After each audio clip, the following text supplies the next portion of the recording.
열정 아름다운 결실이라는 제목으로 함께 말씀 나누겠습니다. 세계는 넓고 할 일은 많다라는 책이 있어요. 전 대우그룹 회장인 김우중 씨가 쓴 책입니다.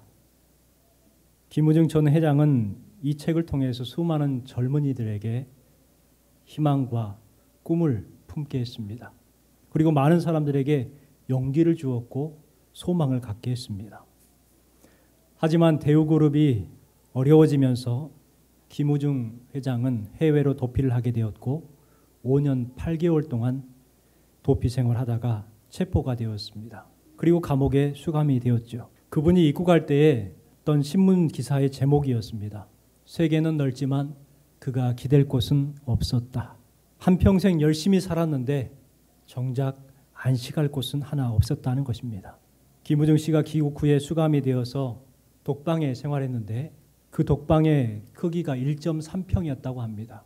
매우 좁은 곳이죠. 2006년 11월 3일 날 재판에서 분식회계, 사기대출, 횡령, 도피 혐의로 징역 8년 6개월 그리고 추징금으로 17조 9,253억을 받았습니다. 이후에 대통령 특사로 풀려났고 2014년도에는 887억을 갚았습니다. 납부를 했는데 워낙에 추징금이 크기 때문에 17조 8천억 원을 추징하지 못했다고 합니다. 19년 12월 9일 날 82세 나이로 쓸쓸하게 생을 마감했습니다. 그분의 생을 보면 참 안쓰럽기도 하고 안타깝기도 합니다. 김우중 회장은 한평생 누구보다 열심히 살았습니다.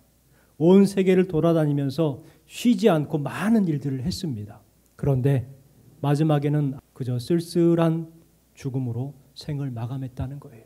그분의 인생을 통해서 우리가 배워야 될 것이 무엇입니까? 결코 재물이 사람의 행복을 보장하지는 않는다는 것입니다. 재물을 인생의 목적 삼아서는 안 된다는 것입니다. 보아스의 도움으로 룻은 이삭을 주었고 당분간에 배고픔의 문제를 해결할 수 있었습니다. 배고픔의 문제가 해결됐기 때문에 이제 여유를 누리며 살아갈 수도 있었을 거예요. 하지만 룻은 이삭 줍는 것으로 만족하지 않았습니다. 이방 여인이었지만 하나님을 섬겼어요.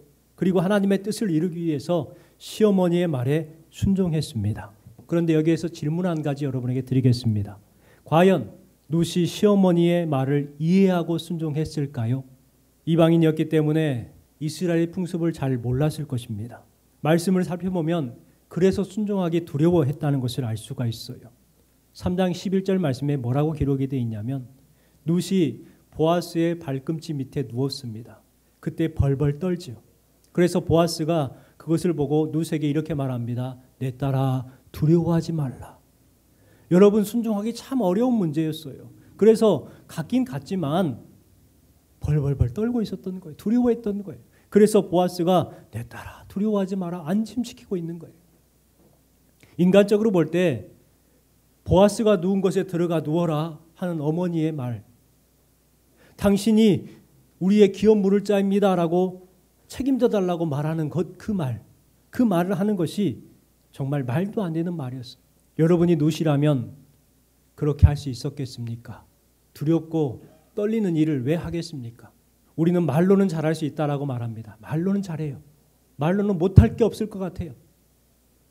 하지만 막상 그것을 행하라고 하면은 못할 것 같습니다.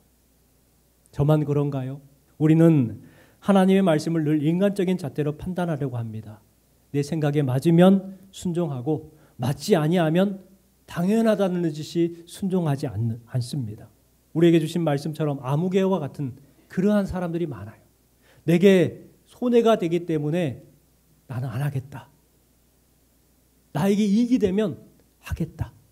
이런 마음들이 우리 마음이죠. 그래서 우리는 룻이 받았던 복을 받지 못하는 것 아닐까요? 룻처럼 성도들은 말보다 행동하는 사람들, 또한 순종하는 사람들이 되어야 될 줄 믿습니다. 룻은 두려워 떨면서도 순종했습니다. 우리도 말씀을 믿어야 하고요. 말씀을 들어야 합니다. 그리고 그 말씀대로 두렵지만 순종해야 한다는 것입니다. 룻이 두려워 떨면서도 순종했을 때에 하나님께서는 룻이 상상하지 못했던 복을 주시지요. 보아스의 아내가 되게 하셨습니다. 우리 13절 말씀 같이 읽어볼게요. 이에 보아스가 룻을 맞이하여 그에게 들어갔더니 여호와께서 그에게 임신하게 하심으로 그가 아들을 낳은지라. 하나님은 룻을 밭에서 이삭을 줍는 여인이 아니라 그 밭의 주인이 되게 하셨어요. 아들을 낳아서 기업을 회복하게 하셨고 마을 사람들로부터 7 아들보다 귀한 며느리라고 칭찬까지 듣게 하셨어요. 얼마나 큰 복입니까? 놀라운 복입니다. 15절 말씀 같이 읽어볼게요. 이는 내 생명의 회복자이며 내 노년의 봉영자라. 낳은 자로다 하니라. 내 생명의 회복자, 내 노년의 봉양자요, 7 아들보다 귀한 내 며느리가 낳은 아들이라고 칭찬을 들어요. 놀라운 칭찬입니다. 여러분, 하나님께서는요, 우리에게도 룻과 같은 큰 은혜를 준비하고 계시는 분입니다. 이 사실을 기억하시기 바랍니다. 신명기 1장 11절 말씀 보세요. 그 약속을 해주고 있어요. 같이 읽겠습니다. 너희 조상의 하나님 여호와께서 너를 현재보다 1000배나 많게 하시며 너희에게 허락하신 것과 같이 너희에게 복 주시기를 원하노라. 너희를 현재보다 몇 배나? 1000배나 많게 하시며 너희에게 허락하신 것과 같이 너희에게 복을 주시길 원하노라. 이렇게 말씀하고 있어요. 여러분, 여기에서 말씀하시는 1000배나 되는 복이 뭘까요? 오늘 말씀에 룻이 받은 복이 바로 1000배나 많게 하시는 복이에요. 여러분, 룻과 같이 행하심으로 7 아들보다 귀한 성도들이 되시고 현재보다 1000배나 많게 되는 은혜가 여러분의 은혜가 되시길 주님의 이름으로 축원합니다. 룻기를 보면은 만남의 중요성을 새삼 느끼게 됩니다. 만남. 누구를 만나느냐 참 중요하죠. 행복은 좋은 만남에서 이루어질 수 있습니다. 나오미가 불행한 여인이었지만 룻을 만남을 통해서 행복하게 되었고, 룻도 불행한 과부였지만 보아스를 만남을 통해서 행복하게 되었습니다. 그리고 문제가 해결되었습니다. 여러분, 룻이 보아스를 만났기 때문에 가장 복된 여인이 된 것처럼 우리도요, 예수님을 만남을 통해서 가장 복된 성도가 되었다는 것을 기억하시기 바랍니다. 하나님을 만나고 싶어요. 예수님을 만나고 싶어요. 그럼 어떻게 해야 될까요? 룻처럼 하면 되는 거예요. 룻이 모압 여인이었어요. 모압의 신앙을 가지고 있었고 모압의 세계관을 가지고 있었어요. 그런데 어떻게 했습니까? 그 모든 것을 다 버렸어요. 세상적인 삶을 포기하고 시어머니 나오미를 따라서 이스라엘로 들어왔어요. 하나님의 백성이 되었다는 거예요. 여러분, 포기할 때, 세상 것을 포기할 때에 우리는 하나님을 만날 수 있고 예수 그리스도를 만날 수 있다는 것을 기억하시기 바랍니다. 오늘 말씀은 하나님이 믿음 때문에 포기했던 룻에게 갚아주시는 내용이 기록이 되어 있습니다. 모압의 땅을 포기했고 신앙을 포기했고 세계관을 포기했고 물질을 포기했고 재운을 포기했고 모든 것을 다 포기하고 왔을 때에 이제 하나님께서 갚아주기 시작하는 거예요. 보아스는 약속대로 룻을 아내로 삼습니다. 여호와께서 룻에게 임신하게 하심으로 그가 아들을 낳았다라고 말씀이 기록되어 있어요. 여러분, 아이를 낳는 것이 쉬워요, 어려워요? 아이를 잉태하는 것이 쉬워요, 어려워요? 어렵죠. 임신하는 것도 하나님의 은혜가 필요하고 낳는 것도 하나님의 은혜가 필요해요. 여호와께서 임신하게 하셨다. 이 말을 왜 기록하셨을까요? 그만큼 이 상황은 하나님께서 아이를 임신케 하지 아니하면 있을 수 없는 일이라는 것을 강조하시는 말씀입니다. 룻은 우리가 잘 알듯이 엘리멜렉의 아들과 결혼을 했습니다. 약 10년 동안 같이 살았을 거예요. 그런데 아이를 갖지 못했어요. 또한 보아스가 나이가 많잖아요. 그 나이 많은 보아스와 함께 결혼해서 동침한 후에 임신할 수 있는 확률이 얼마나 될까요? 그런데 오늘 주신 말씀에 여호와께서 그에게 임신하게 하심으로 그가 아들을 낳은지라 분명하게 말씀하고 있어요. 이것이 바로 하나님의 은혜예요. 이것을 알 때에 우리는 하나님 앞에 무릎을 꿇을 수가 있는 거예요. 그런데 하나님의 은혜를 모르는 사람들은 하나님 앞에 무릎을 꿇을 줄 모릅니다. 그래서 하나님의 은혜를 경험하지 못하는 것이죠. 자신의 힘으로, 노력으로, 실력으로 인생을 살아가려고 합니다. 그러나 여러분, 우리는 내가 하나님의 은혜로 여기 있음을 기억하고 믿음으로 살아가는 성도가 되시기를 주님의 이름으로 축원합니다. 14절부터 17절까지 말씀해 보면 이 베들레헴 여인들이 마라와 같았던 나오미의 인생을 축복하는 말씀으로 기록이 되어 있습니다. 우리 같이 한번 읽어볼게요. 여인들이 나오미에게 이르되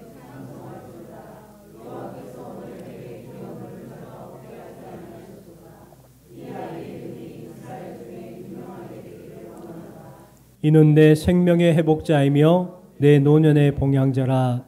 곧 너를 사랑하며 7 아들보다 귀한 내 며느리가 낳은 자로다 하니라. 여호와께서 오늘 내게 기업 물을 자가 없게 하지 아니하였다. 유명하게 되기를 원한다. 생명의 회복자, 노년의 봉양자, 7 아들보다 귀한 며느리가 너에게 있구나 하면서 엄청난 축복을 하죠. 그렇다면 과연 나오미가 베들레헴으로 처음 돌아왔을 때에 그 여인들은 뭐라고 했었을까요? 처음에 보면 1장에 보니까 베들레헴에 이를 때에 온 성읍이 그들로 말미암아 떠들며 이르기를. 이 떠드는 것은 좋은 말했을까요? 나쁜 말했을까요? 고향 버리고 떠나봐야 안 돼. 다 실패했잖아. 망했어. 그래서 뭐라고 말합니까? 이가 나오미냐? 세상에.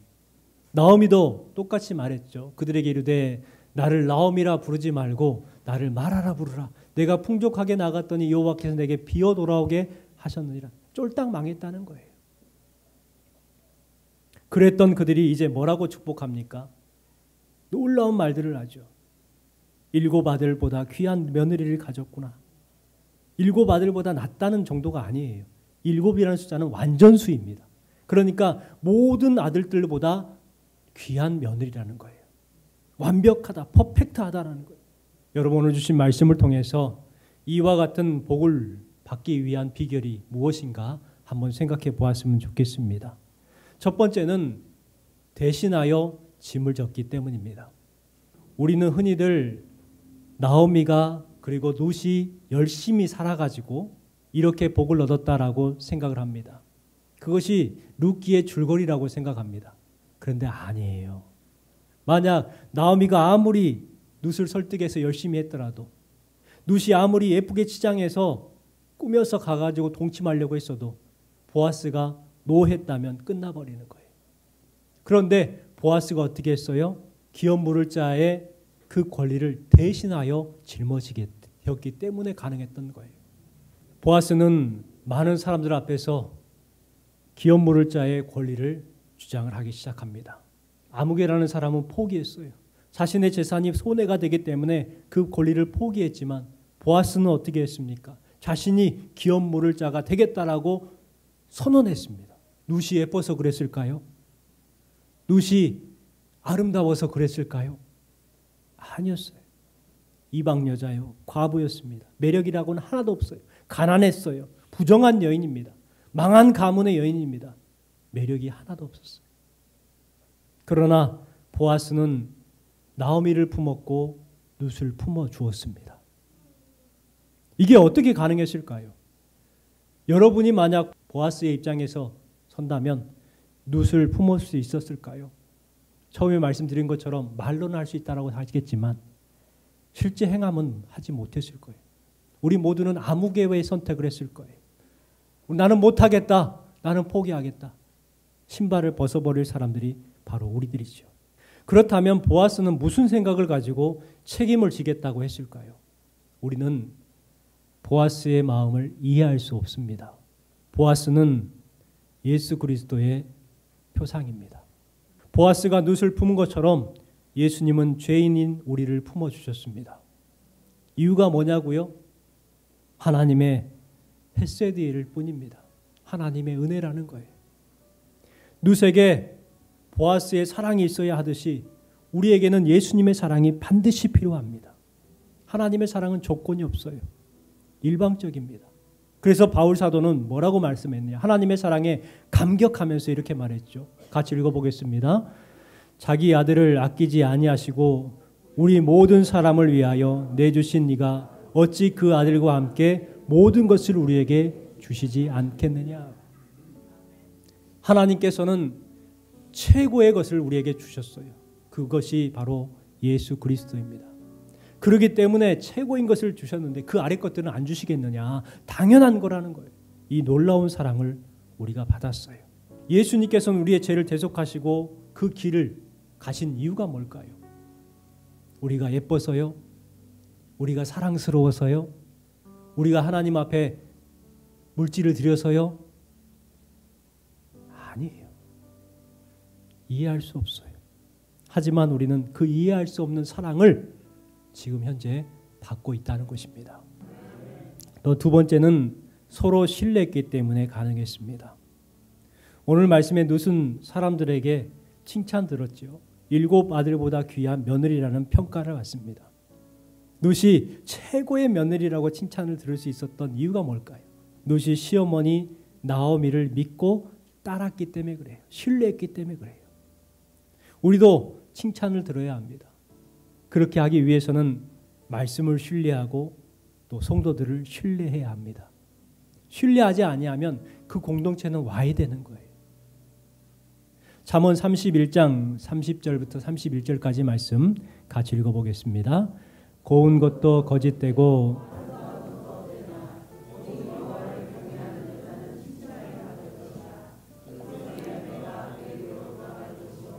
그 행한 일로 말미암아 칭찬을 받으리라. 주신 말씀처럼 고운 것도 아름다운 것도 시간이 지나면 언제 그랬냐는 듯 사라져버리고 헛되게 되는 거예요.